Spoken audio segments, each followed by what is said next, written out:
Wamenakar Emmanuel Ebenezer atau Noel terjaring OTT KPK. Ia jadi anggota Kabinet Presiden Prabowo pertama yang ditangkap KPK. Lalu mengapa hal ini bisa terjadi? Bukankah Presiden Prabowo sering mengingatkan soal pemberantasan korupsi? Kita bahas bersama Ketua KPK 2015-2019 Agus Raharjo. Pak Agus, selamat malam. Selamat malam. Ada juga politisi Gerindra Hendarsa Marantoko dan juga peneliti Pukat UGM Zainur Rohman yang bergabung melalui Zoom. Selamat malam Bang Hendarsam, Mas Zainur. Selamat malam Audrey, selamat malam Pak Agus, selamat malam Mas Zainur. Ya, sebelum ke kasus yang saat ini menjerat Bang Noel, saya mau bertanya dulu ke Bang Hendarsam. Bang Hendarsam, statusnya Bang Noel ini benar kader Gerindra sudah masuk? Saya juga kurang paham ya kalau dibilang kader atau tidak. Karena sepengetahuan saya kenal Noel ini sudah cukup lama, ya kan. Setahu saya dia bukan pendukung Gerindra secara bukan pendukung Prabowo secara organik. Itu satu. Ya, dulu saya beberapa kali di 2019 ya, Pilpres kemarin itu berhadapan-hadapan dengan dia, ya.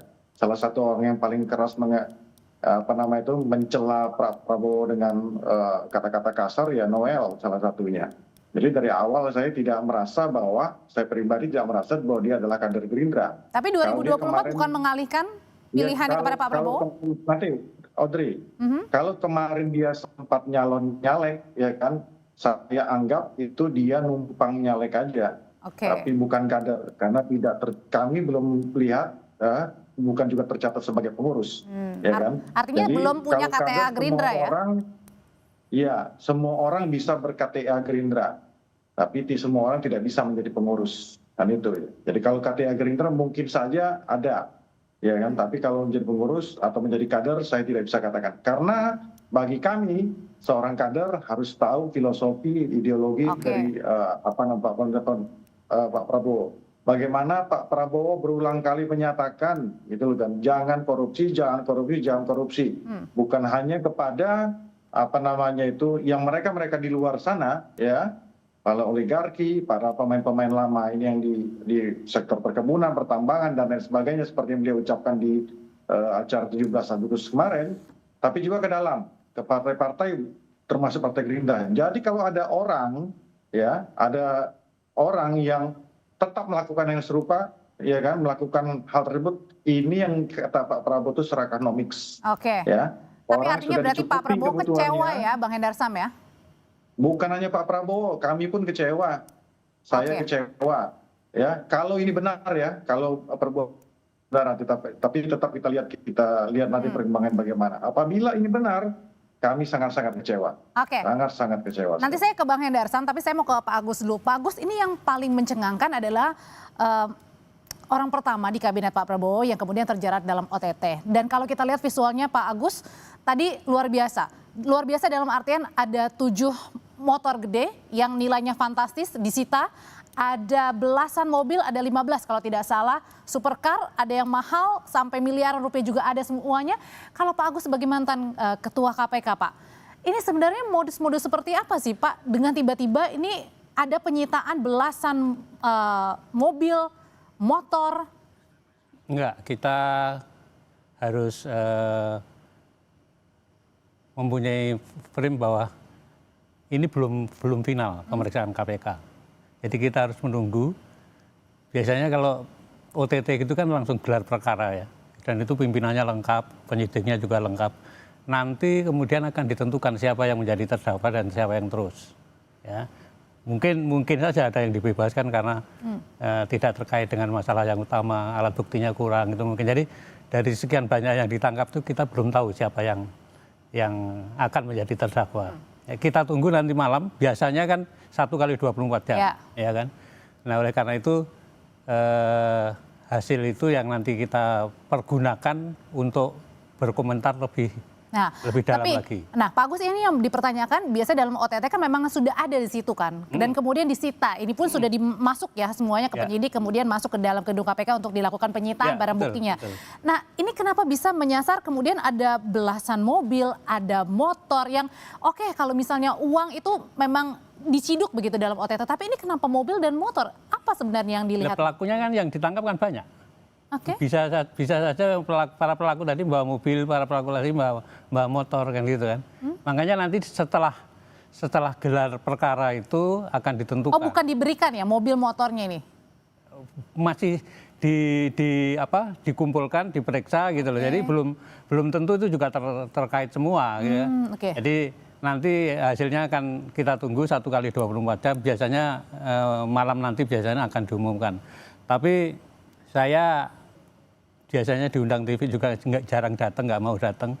Sangat tertarik datang itu karena OTT ini salah satu cara yang efektif untuk betul-betul membuat orang jera. Tapi jangan tebang pilih juga. Oleh karena supaya tidak tebang pilih, OTT itu harus banyak sekali. Karena ini sudah lama tidak dilakukan sama KPK dan akhirnya sekarang ini dilakukan gitu maksudnya Pak Agus? Zaman saya kan yang paling banyak ya, ada yang sampai 29 perkara, ada waktu tahun pertama aja 16 perkara. Nah itu supaya orang tidak mempunyai pandangan tebang pilih, sistem OTT itu harus diperkuat ya, penyidiknya dan penyelidiknya ditambah, kemudian kalau zaman saya di KPK yang namanya penyadapan dan penyadapan itu hanya minimal sekali. Nah ini sekarang bisa diperluas, diperbanyak. Tebang pilih seperti apa sih Pak Agus yang melihatnya ini melibatkan Wamenaker, Emmanuel? Kan sering orang KPK tebang pilih kan sering gitu kan. Jadi supaya tidak ada pandangan seperti itu, siapapun harus bisa ditangkap. Oke, saya mau ke Mas Zainur. Mas Zainur, ini kalau kita ya sejak dilantik oleh Pak Prabowo kan Bang Noelis seringkali melakukan sidak ya, seperti sidak ke perusahaan-perusahaan, terakhir juga sebelum terkena OTT dia juga sidak dan kemudian menemukan cek begitu ya yang kemudian tidak semestinya diperuntukkan dari perusahaan untuk ke karyawan. Nah ini kok bisa terciduk kemudian OTT kasus pemerasan kepada perusahaan lagi? Apa yang terjadi sebenarnya, Ya, Mas Zainur? tentu kalau soal name by name misalnya Immanuel Ebenezer, kita harus tunggu kepastian dari KPK ya, dan kita juga tetap harus mengedepankan presumption of innocent. Tapi menurut saya yang justru harus menjadi catatan adalah tempat terjadinya tindak pidana ini, dalam arti adalah satuan kerjanya. Ini terjadi di Kemenaker yang saat ini pun KPK sedang tangani perkara soal pungli terkait dengan TKA gitu ya. Kenapa satu perkara belum selesai sudah ada perkara baru terkait dengan pengurusan sertifikasi K3? Artinya gitu ya, yang pertama saya katakan bahwa ini ada patologi birokrasi, penyakit birokrasi yang sangat akut. Bukan sekadar birokrat PNS-nya, tetapi juga tidak tertutup kemungkinan pimpinan-pimpinan tertingginya. Itu yang pertama.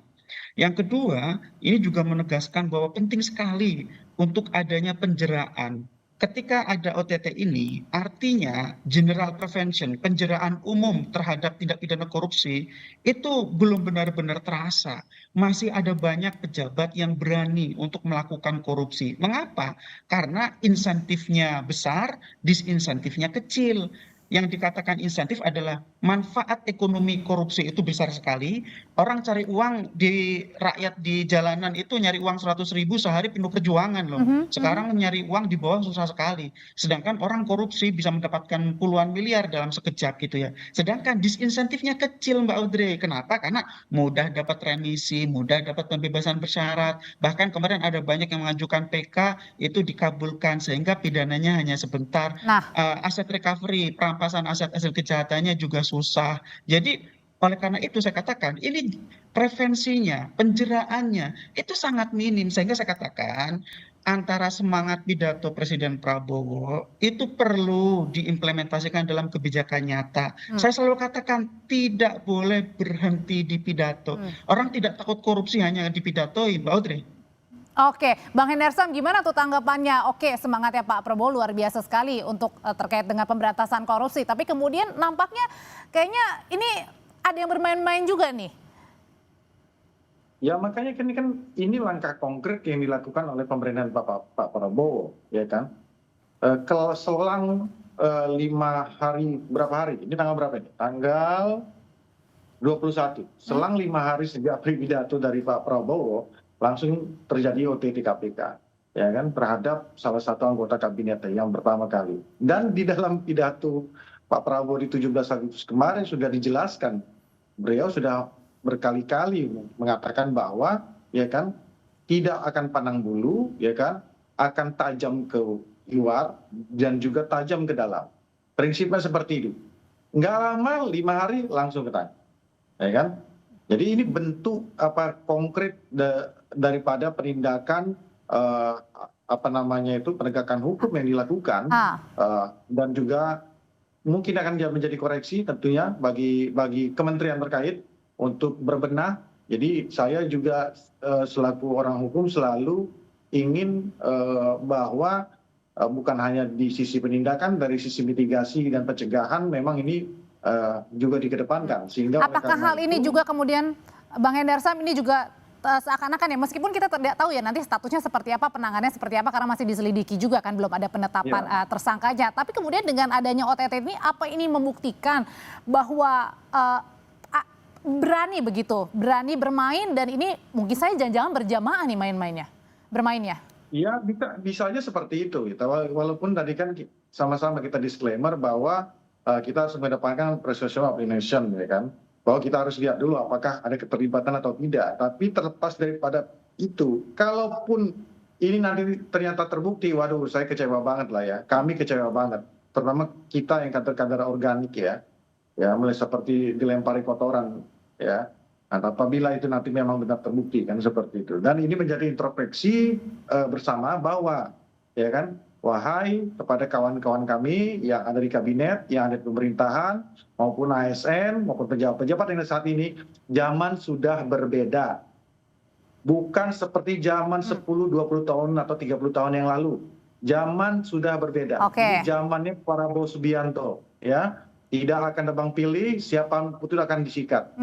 Itu yang harus diketahui. Kan orang ini selalu menganggap, ya kan, selalu menganggap ucapan dari seorang kepala negara itu, ya kan, ya merefer kepada pemerintah-pemerintah sebelumnya, mungkin kayak gitu, hanya retorika belaka, retori semata, kan seperti enggak. Saya sampaikan sekali, tidak seperti itu. Kena sikat semua kalian. Oke, nah kalau gitu pertanyaan selanjutnya adalah kembali lagi, bagaimana sebenarnya modusnya dalam kasus dugaan pemerasan ini yang kemudian terjaring juga Wamenakar Bang Noel di dalamnya, Mas Zainur, karena berkali-kali kan melakukan sidak, kemudian juga tegas katakan tidak pada koruptor begitu, bahkan seorang Wamenakar sendiri. Sebenarnya modusnya seperti apa, pemerasannya seperti apa dugaannya? Usai jeda, tetap bersama kami di Sapa Indonesia Malam.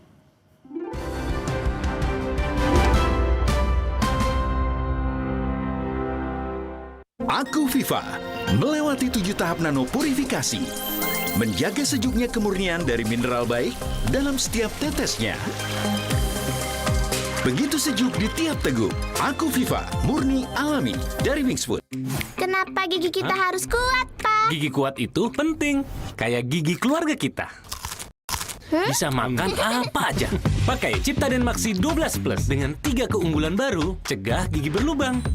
Active Fluoride, Enamelok plus antibakteria. Gigi 12 kali lebih kuat, gusi sehat, rongga mulut, terlindung dari bakteri, penyebab gigi berlubang. Cing cing. Ciptaden Maxi 12 Plus. Gigi kuat, gigi Ciptaden. Layu. Kopi hits nomor 1, ya Top Coffee Gula Aren. Gak cuma FOMO-FOMOan. Kopi, susu, gula aren, ngeblend. Kopinya nendang. Gula arennya legit. Top Coffee Gula Aren. I told you so. Favorit semua dari Wingsfood. Aku Megan Domani, si banyak aksi.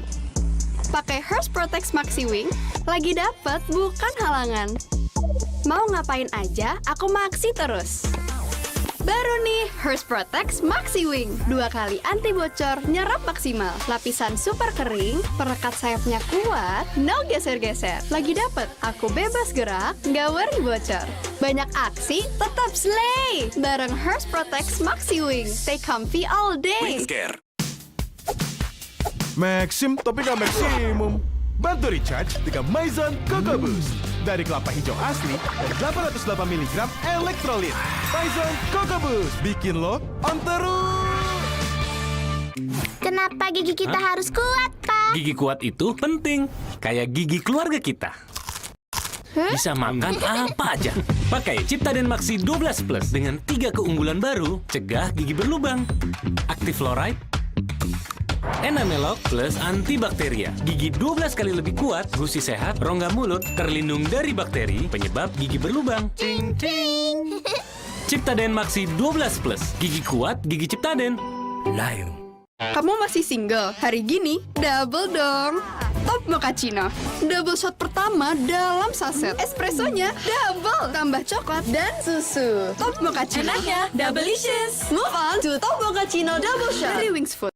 Makan apa, Pak? Gigi palsuku, mau nasi uduk? Kacang dan ikan terinya keras, tanpa Poliden nggak bisa. Poliden perekat gigi palsu, gigitan dan daya rekat kuat hingga 12 jam dan mencegah terselipnya sisa makanan.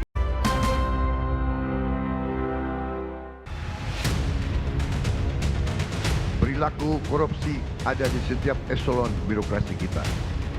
Ada di setiap institusi dan organisasi pemerintahan. Perilaku korup ada di BUMN kita. Ada di BUMD kita. Saya semakin mengetahui berapa besar tantangan kita.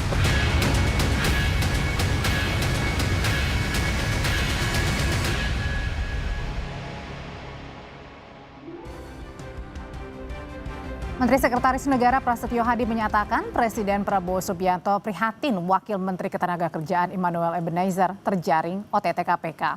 Mensesnek menyebut Presiden akan menghormati proses hukum yang berjalan. Soal pengganti Immanuel, Presiden masih menunggu proses hukum sebelum menentukan perlu tidaknya reshuffle.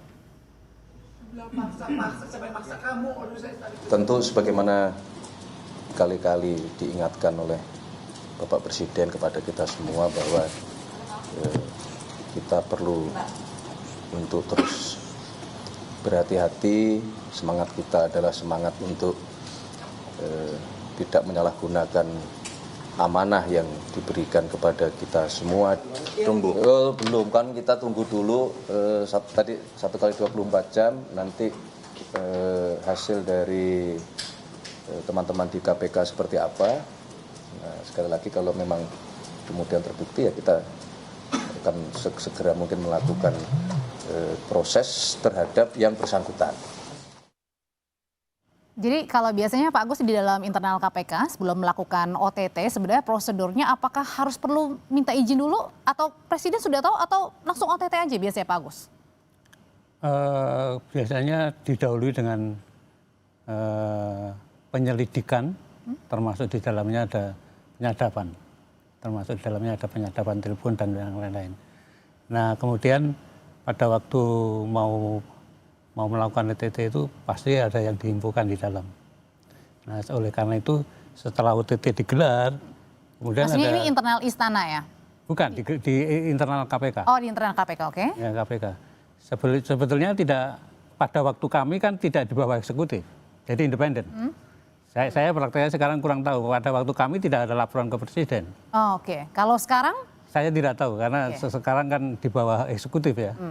Nah, tapi yang baik sebetulnya pelaporannya ya setelah gelar nanti gitu loh. Ketahuan yang akan menjadi tersangka siapa. Agar tidak ada intervensi, maksudnya seperti itu Pak Agus ya. Jadi saya berharap independensinya tetap terjaga. Tapi saya setuju dengan yang Mas dari Zainur. PM tadi. Oke, Mas Zainur. Mas Zainur, kita itu kenapa masih banyak yang melakukan korupsi karena disinsentifnya terlalu kecil. Maksudnya? Jadi insentifnya kan besar sekali. Sebenarnya kalau sudah dinyatakan nanti biasanya hukumannya juga tidak terlalu berat. Kemudian masih ada remisi dan segala macam gitu kan. Jadi buat orang berani, semakin berani malah. Membuat orang berani. Oleh karena itu peraturan ditingkatkan itu saya sangat setuju sekali. Dalam zaman saya sebetulnya Undang-Undang Tipikor yang baru itu sudah kami usulkan. Karena di seluruh dunia yang prestasinya bagus, bukan hanya pegawai negeri, bukan hanya BUMN, BUMD, tapi termasuk swasta itu menjadi target juga. Jadi antara swasta dan swasta apa nggak ada korupsi? Bisa dibidik gitu ya, kan? Pak Agus ya. Nah, jadi swasta itu harus juga termasuk. Kemudian di samping itu unexplained wealth, jadi kekayaan yang tidak dijelaskan dari mana itu juga termasuk. Kemudian trading influence, perdagangan pengaruh itu juga masuk, dan kemudian menyuap orang asing pegawai. Ditambahkan ya seharusnya ya, jadi untuk bisa didalami.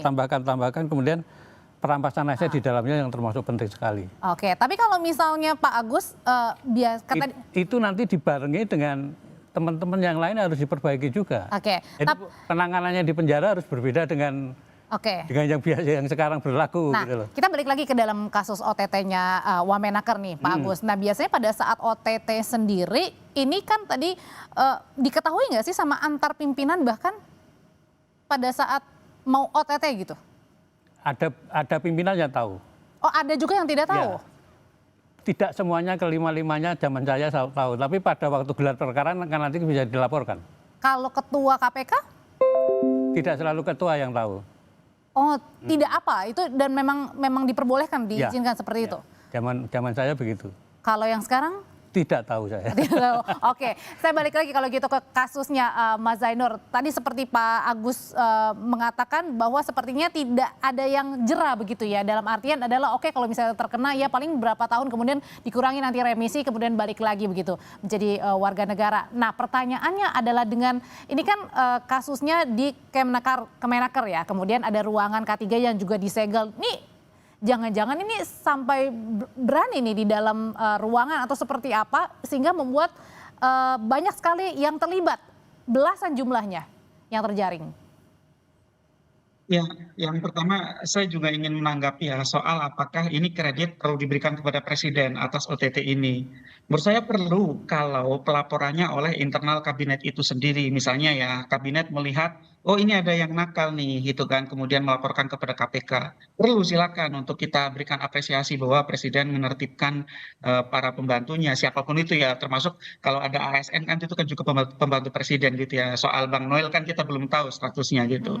Itu yang pertama. Tapi kalau tidak ada sangkut pautnya dengan pelaporan, ya saya pikir kreditnya kepada KPK lah. Apa peran Presiden di situ kan nggak ada dalam kasus ini gitu ya. Saya pertanyakan apa perannya gitu kan. Jadi menurut saya Presiden itu lebih baik memberikan bentuk-bentuk dukungan nyata dalam pemberantasan korupsi dalam bentuk kebijakan nyata seperti misalnya kembalikan independensi KPK biar orang tidak bertanya-tanya. Ini KPK kan sekarang di bawah eksekutif, dia independen enggak gitu ya. Yang kedua itu tadi seakan RUU perampasan aset. Ini partainya Pak Endarsam kami dukung penuh agar bisa mendorong agar itu bisa segera disahkan. Revisi Undang-Undang Tipikor itu sangat penting. Seakan RUU pembatasan transaksi uang kartal agar suap tidak mudah dilakukan. Nah yang kedua saya ingin tanggapi Mbak Audrey adalah modus-modus kasus korupsi di kementerian, di lembaga, di daerah ya, itu kan tidak jauh-jauh dari jual beli pengadaan barang dan jasa, pengisian jabatan, yang ketiga itu terkait dengan perizinan atau kuota atau persetujuan. Nah yang ini K3 ini sepertinya itu yang ketiga ini gitu ya, terkait dengan pemberian sertifikasi, terkait dengan aspek pengawasan dan seterusnya. Dan yang tadi ditanyakan bahwa kok bisa banyak gitu ya, ya namanya korupsi, organized crime, tidak ada korupsi yang dilakukan sendiri, pasti terorganisir. Kalau berkaca kasus backing judol ya di Kominfo yang sekarang jadi Komdiji, itu kan dilakukan berjamaah gitu ya. Itu kan agar makan tanaman ya.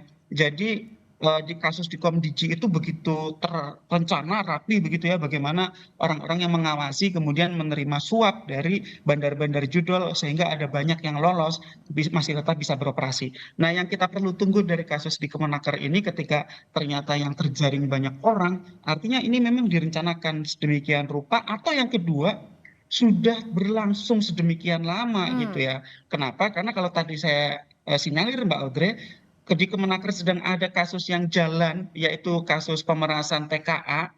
Lagi penyidikan di KPK saat ini, tiba-tiba ada kasus baru. Berarti kan beberapa minggu lalu kan, beberapa bulan lalu waktu itu juga pernah ada penggeledahan kan ya? Betul, kasusnya kan belum selesai, Mbak Audrey. Sampai sekarang masih di tahap penyidikan. Kok ada kasus baru? Artinya ini ada kerusakan sistemik di lembaga namanya Kemenaker, sehingga ya penindakan ini harus diikuti dengan review sistem menggunakan metode corruption risk assessment (CRA), kemudian nanti diberikan rekomendasi perbaikan-perbaikan agar ke depan tidak terulang lagi. Ini kan terulang ya, ini terulang nih, sehingga kita lelah sebenarnya kalau ada kasus-kasus. Nah, lelah katanya Bang Hendarsam. Oke, kalau kita singkat aja Bang Hendarsam, lelah katanya. Kemudian juga kemarin Pak Prabowo juga mengingatkan kan korupsi bisa terjadi di mana saja dan ini terbukti dugaannya adalah berjamaah. Apa yang kemudian dilakukan ke depan nih untuk perbaikan agar tidak ada lagi menteri-menteri atau wakil-wakil yang kemudian terjerat korupsi? Ya, saya tanggapin dulu ya apa kata Mas Zainur, agak kontradiktif tadi kan. Satu kan kami tidak meminta itu poin ada diberikan kepada Pak Prabowo, tidak. Tapi kan Mas Zainur sudah menyatakan juga sendiri bahwa pada KPK ini di bawah eksekutif, kan seperti itu. Jadi di bawah kendali presiden.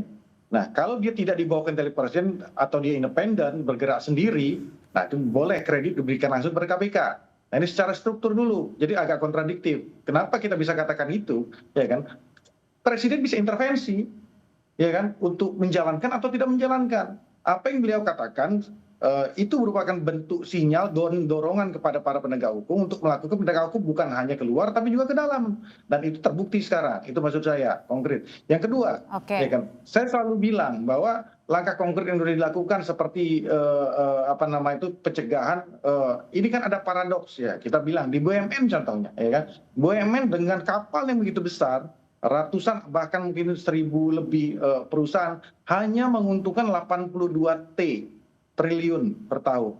Bayangkan dengan cukai rokok itu 286 triliun, ya kan? Artinya ada paradoks di situ gitu loh. Ya kan? Dengan kapal besar ini banyak pemborosan. Kemudian dilakukan langkah konkret untuk memutus mata rantai tersebut. Ya kan? Tidak memberikan tantim, ya kan? Kemudian ya kan untuk memberikan pembukuan yang sebenar-benarnya. Karena jangan salah, ketika memberikan pembukuan yang tidak benar, kemudian itu ada outputnya adalah tantim, maka oleh karena itu sebenarnya tidak pidana korupsi itu. Tadi itu sudah terjadi bertahun-tahun. Ini yang dipotong oleh beliau. Termasuk juga dengan pemberian remisi yang kemudian harus dikaji juga ya Bang? Oke. Gimana, Adri? Pemberian remisi ini juga menjadi catatan juga dari Pak Agus tadi ya, singkat aja. Ya tentu. Pemberian remisi kan seperti ini kan warisan pemerintahan lama yang harus kita perbaiki. Kan gitu kan, menjadi catatan oleh kita bersama-sama apa? Dari Mas Zainur, dari Pak Agus, langkah ke depan apa? Ya kan selama ini apakah di periode-periode sebelumnya di dua pemerintahan sebelumnya diam saja, apa baru di Pak Prabowo saja? Nah kita lihat, ya kan? Bang Hendarsam, oleh karena itu ini bisa apa dari teman-teman NGO dan tokoh-tokoh masyarakat anti korupsi bisa kita tangkap ide-idenya. Bang Hendarsam terima kasih, Pak Agus terima kasih, Mas Zainur terima kasih, selamat malam semuanya Bapak-Bapak.